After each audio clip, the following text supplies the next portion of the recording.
समाधान समाधान समाधान। नमस्कार, आदाब, सत श्री अकाल मित्रों, स्वागत है एक बार पुनः आप सबका आपके पसंदीदा कार्यक्रम समाधान में। आपके बहुत सारे ईमेल हमारे पास आ रहे हैं और हमें बहुत खुशी हो रही है कि आप इसके अंग बन गए हैं, आप इसके सदस्य बन गए हैं और हमें बहुत खुशी हो रही है कि हमारे द्वारा पहुंचाए जाने वाले समाधान आपको पसंद आ रहे हैं और आप इन्हें यूज करके अपने जीवन में समस्याओं से मुक्त होते चल रहे हैं। आज भी बहुत सारे हमारे पास ईमेल आए हैं जिन्हें एक एक करके हम लेंगे। आदरणीय भ्राता जी हमारे साथ हैं, आइए पहले उनका स्वागत करते हैं। भ्राता जी, आपका बहुत बहुत बहुत स्वागत है। भ्राता जी, बहुत सारे ईमेल हमारे पास आ रहे हैं, लोगों के प्रश्न आ रहे हैं, समस्याएं आ रही हैं और बहुत वैरायटी प्रकार के प्रश्न आ रहे हैं, समस्याएं आ रही हैं। कोई परिवार से अपनी समस्याएं भेज रहा है, कोई पढ़ने लिखने वाले जो स्टूडेंट हैं वो भेज रहे हैं, कोई अपने कार्य क्षेत्र में है वो भी भेज रहे हैं। तो अच्छा लग रहा है कि सब तक ये समाधान कार्यक्रम पहुँच रहा है। बिल्कुल, देखिए इन समस्याओं को दूसरा भी एक शब्द दिया जाता है, परिस्थितियाँ जी। परिस्थितियाँ, ये पराई स्थिति है, हमारी स्थिति नहीं है। तो एक बहुत सुंदर सिद्धांत सभी याद रखेंगे कि मन की स्थिति अगर श्रेष्ठ होगी, यानी मन पीसफुल होगा, धैर्यवत होगा, अच्छे विचारों में होगा, बहुत चिड़चिड़ा नहीं, क्रोध में नहीं, उलझन और चिंताओं में नहीं, तो जब मन की ऐसी सुंदर स्थिति होती है, इसको श्रेष्ठ स्वस्थिति कहा जाता है। तो ये एक बहुत सुंदर सिद्धांत है, यूनिवर्सल सिद्धांत है कि मन की स्थिति श्रेष्ठ है तो परिस्थितियां स्वतः ही समाप्त हो जाती हैं। स्थिति श्रेष्ठ तो परिस्थितियां कुछ भी नहीं, क्योंकि वास्तव में परिस्थितियां मनुष्य को बड़ी प्रतीत होती हैं, पर वो हमसे बड़ी नहीं होती। बड़े हम हैं, पावरफुल हम हैं। परिस्थितियों के बारे में सदा ही एक ध्यान सभी को रखना है कि वो बहुत कमज़ोर हैं, वो कमज़ोर मन की रचना हैं। अगर हम अपने मन को, हम अपनी मनोस्थिति को पावरफुल कर लें तो परिस्थितियां स्वतः ही समाप्त हो जाएंगी। कई बार समस्याएं होती नहीं है लेकिन हम उन्हें समस्या बना लेते हैं। जी। बस यही इम्पोर्टेंट बात है। अगर हम एक परिवार में रहने वाले लोग जो ऐसा सोचते हैं कि बहुत परिस्थितियां हैं, बहुत समस्याएं हैं, अगर वो ध्यान से देखें तो कुछ भी नहीं है। कुछ भी नहीं है। वो अपने को संभाल के रखें तो परिस्थिति है ही नहीं। तो हर चीज को परिस्थिति बना देना या हर चीज को परिस्थिति मान लेना, ये मनुष्य की एक बहुत बड़ी कमजोरी है। इससे हमें बाहर निकलना चाहिए, अपनी शक्तियों को उजागर करना चाहिए, जरा खुले दिल का होना चाहिए, खुले आकाश के नीचे उदार चित्त और खुल कर जरा सोचें, अरे तो कुछ भी नहीं है, ये तो हो ही रहा है ना। अभी बाजार में हम जा रहे हैं, बहुत लोगों की भीड़ चल रही है, एक दूसरे को टक्कर मारते हुए भी चल रहे, कोई परेशान हो जाए, देखा सॉरी भी नहीं कहते, ये कैसे हैं लोग, ऐसे चल रहे हैं गंवारों की तरह। तो परिस्थिति है और वो उसको एंजॉय करे। वाह क्या चहल पहल है, आनंद छाया हुआ हमारे मार्केट में, तो सारी टेंशन ही आके तो समाप्त हो गई है, मन प्रसन्न हो गया बाजार में तो आकर, तो एक सुंदर चीज हो गई। बिल्कुल, मतलब एक अपने देखने का नजरिया बहुत इम्पोर्टेंट है। और जैसे आपने कहा कि मन की भी जो स्थिति है बहुत इम्पोर्टेंट है, कि हम अपने मन को यदि शक्तिशाली बना करके रखते हैं तो हमें परिस्थितियां बहुत हल्की लगती हैं। जैसे किसी ने कहा कि यदि आप ऊपर आकाश में उड़ रहे होते हैं, प्लेन में होते हैं, तो नीचे की सभी चीजें आपको छोटी दिखाई देती हैं, लेकिन आप नीचे हैं तो आपको छोटी चीज भी बड़ी दिखाई देती है। तो बात मनोस्थिति की है। यदि ऊंची स्थिति होगी तो निश्चित रूप से समस्याओं का निदान सहज और सरल हो जाएगा। जी भ्राता जी, मैं मेल्स की ओर आ रहा हूँ। ये है जालंधर से महिमा सिंह लिख रही हैं। ये कहती हैं कि सख्त कानून होने के बाद भी बलात्कार की घटनाएं बढ़ती जा रही हैं, इसका आप क्या कारण मानते हैं? क्या इन्हें कभी भी पूरी तरह से रोका जा सकेगा? देखिए, कानून अलग है और कानून तो घटना होने के बाद काम करता है ना जी। ऐसा तो कोई कानून नहीं है ना कि भाई जो मन को स्वच्छ कर दे। कानून तो ये, इसने रेप कर दिया, अब इसको ये सजा मिलनी चाहिए। तो देखिए, इन सभी घटनाओं के बढ़ने का कारण है मनुष्य के अंदर बढ़ी हुई दूषित वृत्तियां, वासनाएं। और ये सत्य है कि ये घटनाएं बहुत बढ़ रही हैं। प्रकाश में आने वाली घटनाएं तो बहुत कम हैं जो हमारे मीडिया के माध्यम से लोगों तक पहुंचती हैं, पर ऐसी घटनाएं तो बहुत हो रही हैं। कई लोग तो लज्जावश उनका जिक्र भी नहीं करते, दबा के रह जाते हैं, उनकी मानसिक स्थिति बिगड़ जाती है और बस ये तो एक प्रकोप का रूप लेता जा रहा है। इसका कारण महामारी बन गई है। छोटे बच्चे भी सेफ नहीं रहे, उन पे भी बहुत ध्यान देना पड़ता है पेरेंट्स को। इवन जो रक्षक हैं उनमें भी ये दूषित वृत्ति आ गई है, तो कोई करे तो क्या करे, रिपोर्ट भी वहाँ दायर नहीं की जाती हैं। तो कारण इसका बढ़ा हुआ मनोविकार ही है। जब तक मनुष्य को उसके सत्य स्वरूप का ज्ञान न दिया जाए, जब तक इस धरातल पर, इस वसुंधरा पर स्पिरिचुअल वेव्स न फैला दी जाएं, यानी ऐसी वेव जैसे जब इलेक्शन होते हैं हम देखते हैं ना, तो हर व्यक्ति इलेक्शन की चर्चा कर रहा है। दुकान पर 4 लोग खड़े, इलेक्शन की चर्चा हो रही है, टीवी घर में बैठे हैं तो वो भी चर्चा। ऐसी एक अध्यात्म की लहर फैल जाए कि सब इसमें इन्वॉल्व हो जाएं और सबको ये जागृति होने लगे, तुम तो पवित्र हो, तुम तो भगवान की संतान हो, ये देह तो विनाशी है, इस देह के चंगुल में फंसकर इन वासनाओं का तुम क्यों आह्वान कर रहे हो, बी प्योर। तो एक पवित्रता की लहर हमारी वसुंधरा पर फैल जाएगी, तब कहीं जाकर, थोड़ा समय लगेगा, ये दूषित वृत्तियां मनुष्य की शांत होंगी और मनुष्य एक दूसरों को या तो आत्मिक दृष्टि से देखेगा या भाई बहन की नज़र से देखेगा। हमें याद है, बहुत पुरानी बात नहीं, हम ही छोटे थे, एक गांव की लड़की सबके लिए अपनी लड़की होती थी, सबके लिए बहन होती थी। जहां उसकी शादी हुई, अगर वहां गांव का कोई चला गया तो ये कहेगा हमारी लड़की है। ये तो एक सुंदर माहौल हमने अपने इसी जीवन में देखा, लेकिन 50 साल में जैसे युग बदल गया, पिछले 20 साल में तो संपूर्ण रूप से संसार बदल गया है। तो हमें इन दूषित वृत्तियों को रोकने के लिए आध्यात्मिक ज्ञान की एक लहर फैलानी होगी, जो कार्य हम कर रहे हैं, ताकि मानसिक वृत्तियां मनुष्य की शुद्ध हों, तब ये कुछ बदला जा सकेगा। हम जानते हैं न कानून इसे बदल पा रहा है, न पुलिस का दबाव इसमें कुछ कर रहा है, क्योंकि जब मनुष्य की मानसिक वृत्तियां, दूषित वृत्तियां उजागर होती हैं तो वो उसको ब्लाइंड बना देती हैं। वो ऐसा अंधा हो जाता है कि उसकी कुछ समझ में नहीं आता वो क्या कर रहा है। वैसे भी कहा जाता है कि काम व्यक्ति को अंधा बना देता है। वो परवश हो जाता है, उसका संपूर्ण नेत्र बंद हो जाता है और वो कार्य कर लेता है। फिर भले ही वो जेल में पूरा जीवन पछताता रहे, समाज उसको बिल्कुल बहिष्कृत कर दे, वो बाद की बात है।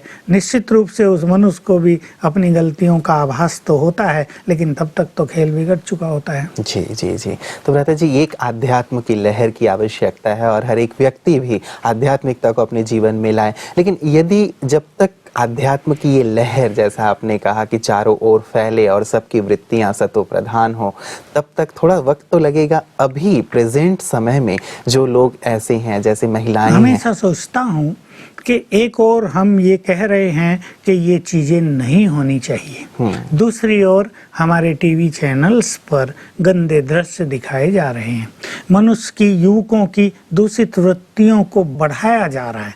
जैसे हम देखते हैं, एक ओर कहते हैं शराब न पियो, दूसरी ओर शराब की दुकानों के लाइसेंस मिल दिए जा रहे हैं, जगह जगह शराब की दुकानें खुलती जा रही हैं, और ये भी देख रहे हैं कि लोग शराब से बहुत नुकसान हो रहा है, फिर भी बढ़ावा दे रहे हैं। तो देखिए, अगर हमें सच्चे मन से, हम या हमारी सरकारें या हमारा समाज, ये जी सच्चे मन से ये चाहे कि भाई ये चीजें अब रुकनी चाहिए, तो इनको जो बढ़ावा देने वाली चीजें हैं उनको तो बैन करना ही पड़ेगा।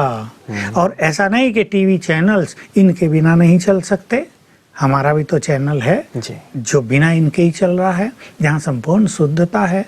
तो ये जो नग्नता का प्रदर्शन हो रहा है, जो कामुक वृत्तियों को बढ़ाने वाले प्रदर्शन हो रहे हैं, जब तक इन पे बैन नहीं लगेगा तब तक इससे हम मुक्त नहीं होंगे। रही बात ये कि ये हैं, इन पे बैन नहीं लगेगा, ऐसा भी लोग समझते हैं कि ये तो सब कॉमर्शियल हो गया है, और दिखाने वाले भी ये सोचते हैं देखने वालों को जो चाहिए वही तो हम देंगे, हमारी गलती थोड़ा ही है, देखने वाले ना देखें, अपना चैनल बंद कर लें। लेकिन गलती देखने वालों की बहुत हो रही है।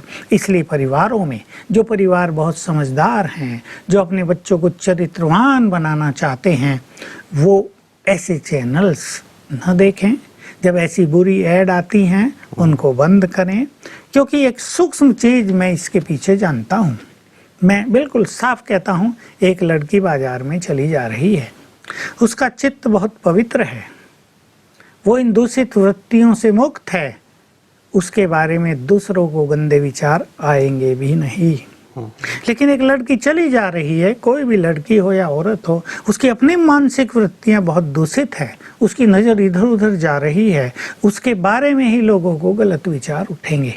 इसलिए कहीं ना कहीं नारी समाज को भी अपनी वृत्ति को शुद्ध करना पड़ेगा। जी जी जी, मतलब हर एक अपनी जिम्मेवारी समझे भी और हर एक अपनी वृत्ति में शुद्धता लाए, तभी इस चीज़ का संपूर्ण रूप से निदान हो सकता है। और जहाँ तक आपने मीडिया की बात कही, तो मीडिया भी इस चीज़ पर विशेष करके ध्यान अवश्य दे, क्योंकि उसकी भी एक नैतिक जिम्मेवारी तो अवश्य बन जाती है कि समाज में श्रेष्ठता, सदाचार, इसका प्रवाह वो फैलाए, न कि नकारात्मकता का। और यदि हो रहा है तो व्यक्तिगत रूप से हम ध्यान रखें कि हम अपने अंदर उन नकारात्मक बातों को शामिल, क्योंकि मीडिया में ऐसा है, बहुत सारे चैनल्स हैं। एक चैनल वाला ये सोचता है मैं बंद कर दूं, मेरे को कोई देखेगा नहीं, दूसरे तो 90 लोग उसको चालू किए हुए, तो मैं क्यों बंद करूं। तो ये एक तो होड़ है। इसलिए देखने वालों को ही अपने चरित्र को सेफ रखने के लिए, अपने जीवन को बहुत शुद्ध करने के लिए इन चीज़ों से बचना होगा। बिल्कुल।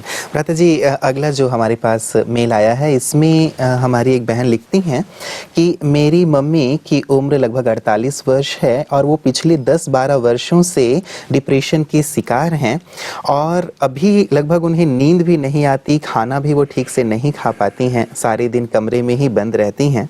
हम लोग बात करने की उनसे कोशिश भी करते हैं, लेकिन वो खुलकर बात नहीं करती हैं।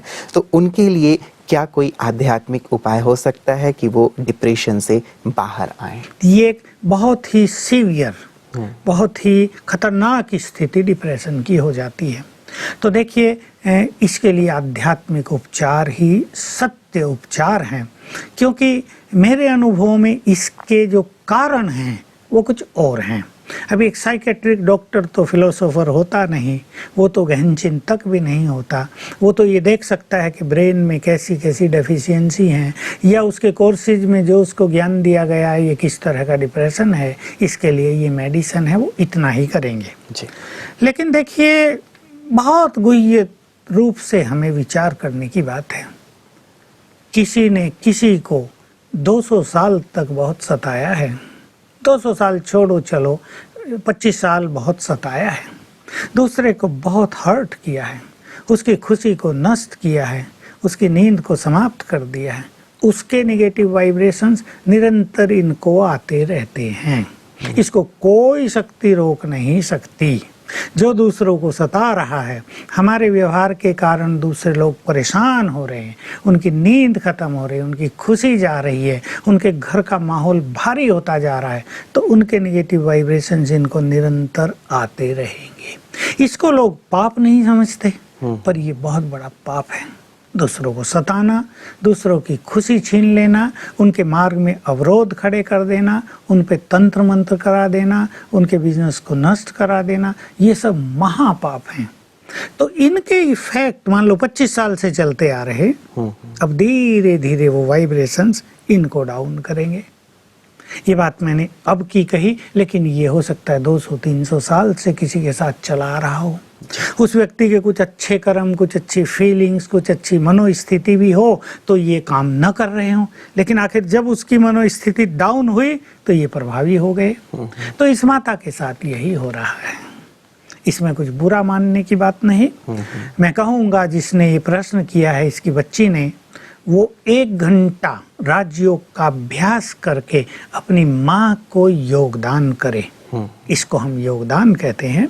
यानी हम राजयोग का अभ्यास करेंगे और करेंगे दूसरों के लिए। एक विधि है कि राजयोग हमें सुख देता है जी।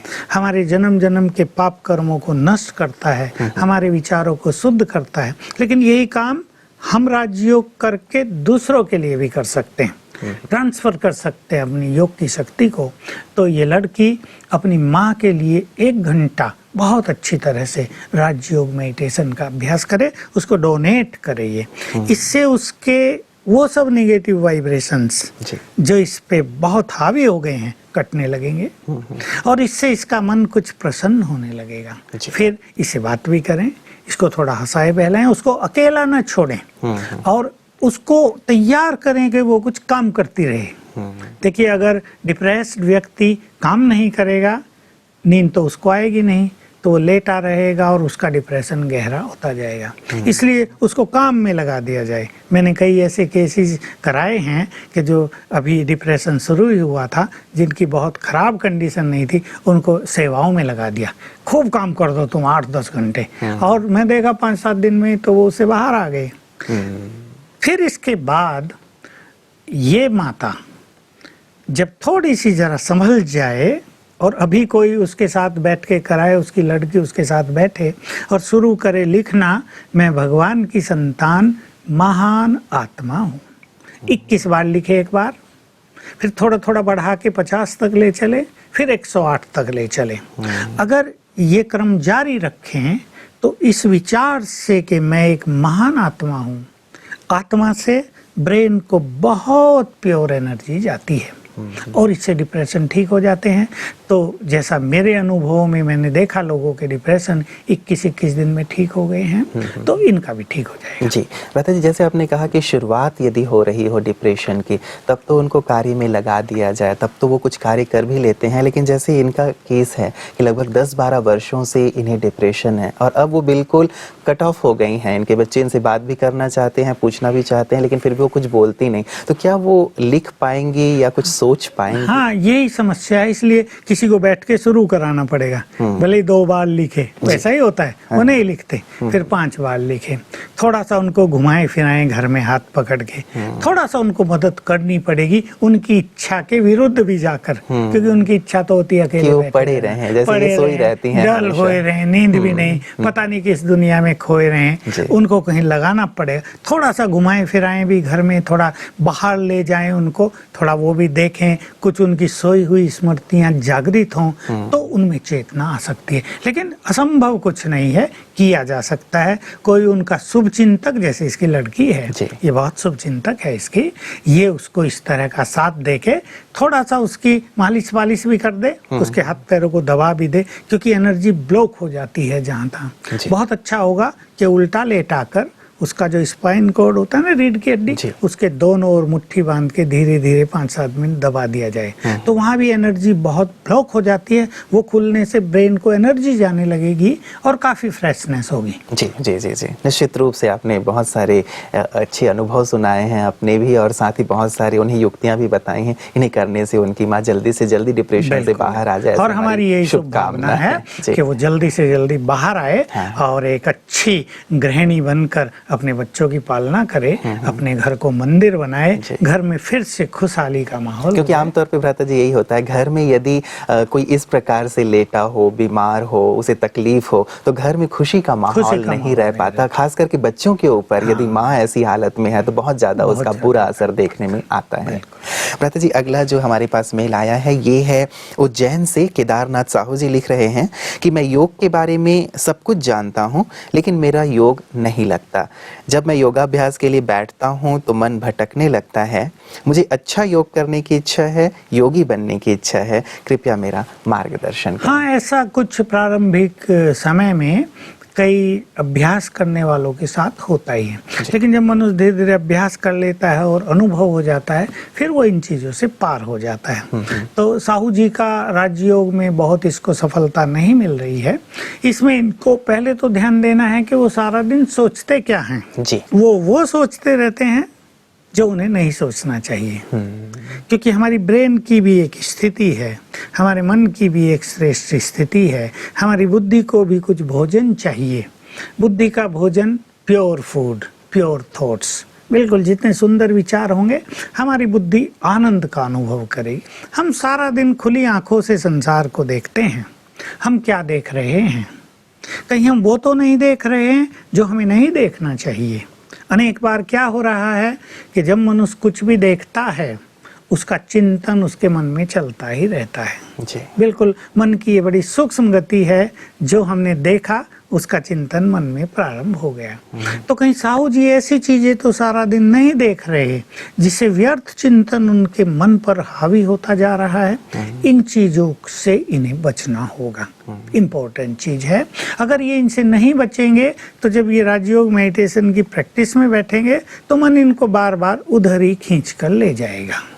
इम्पोर्टेंट बात ये, इन सब से बचने के बाद इन्हें एक तो सवेरे थोड़ा जल्दी उठना चाहिए 4 बजे, क्योंकि जब ऐसे केस मेरे सामने आते हैं मैं उनसे पूछता हूँ कितने बजे उठते हैं, तो कहेंगे 7 बजे। तो 7 बजे तक क्या है, मन की स्थिति, ब्रेन की स्थिति कुछ और होती है, 4 बजे उसकी स्थिति कुछ और होती है।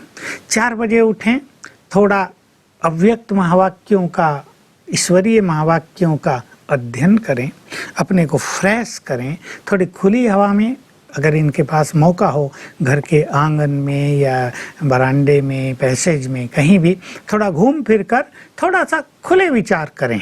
जीवन कितना सुंदर है, ये संसार कितना ब्यूटीफुल है, संसार का ये नाटक कितना सुंदर गति से आगे बढ़ रहा है। इस तरह पहली चीज इन्हें जो करनी है, अपने विचारों को सुंदर रूप देना। इसके बाद इनका मन राजयोग को एंजॉय करेगा और तब इनको इस मार्ग में सफलता मिलेगी। बिल्कुल, मतलब अपने सारे दिन के विचारों पर ध्यान दें और देखने पर भी ध्यान दें कि वो सारे दिन क्या देख रहे हैं, और सुबह उठ करके कुछ सुंदर अभ्यास। अब मैं कुछ अभ्यास बता देता हूँ। सवेरे जब ये उठें, चलो मान लो ये 4 बजे नहीं उठे, 5 उठे, तो उठते ही ये 108 बार लिखेंगे, मैं भगवान की संतान, सर्वशक्तिवान की संतान, मास्टर सर्वशक्तिवान हूँ।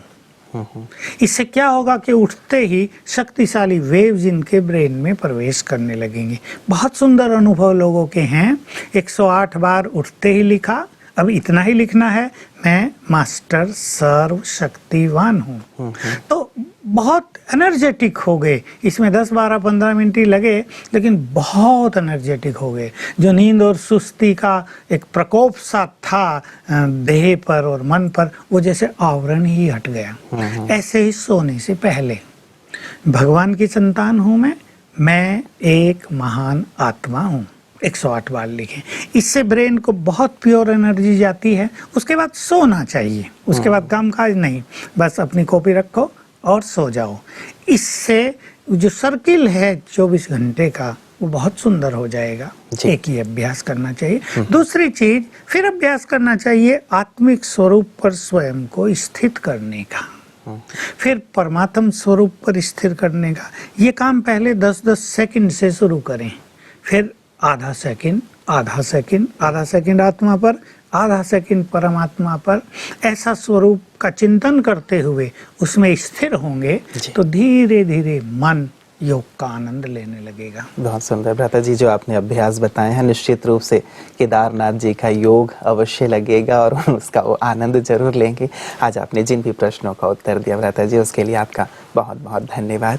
मित्रों, आपके पास भी किसी भी प्रकार के प्रश्न हो, किसी भी प्रकार की समस्या हो, तो ये मंच आपका है, ये कार्यक्रम आपका है, हम आपके हैं, आपके लिए यहाँ उपस्थित हैं। आप अपने प्रश्नों को मेल के द्वारा हम तक पहुँचा सकते हैं। आपके प्रश्नों को, आपकी समस्याओं को हम इस कार्यक्रम में अवश्य शामिल करेंगे, और ये अवश्य मान करके चलें कि मुश्किलातें उन्हीं के पास आती हैं जो वास्तव में सशक्त हैं। मुश्किलातें आईं तो हम उन्हें किस प्रकार फेस करते हैं, ये बहुत ज़्यादा इम्पॉर्टेंट होता है। हमारा प्रयास रहता है कि हम कुछ ऐसी आध्यात्मिक बातें, ऐसे आध्यात्मिक टिप्स आपके तक अवश्य पहुंचाएं जो आपको सशक्त बनाएं, योग्य बनाएं और आपको सक्षम बना करके उस परिस्थिति से पार ले चलने में आपकी मदद करें। तो आप इस कार्यक्रम में हमेशा हमारे साथ बने रहें। आज के लिए समाधान में इतना ही। दीजिए इजाजत अपने मित्र को। नमस्कार। धैर्य और दृढ़ मनोबल से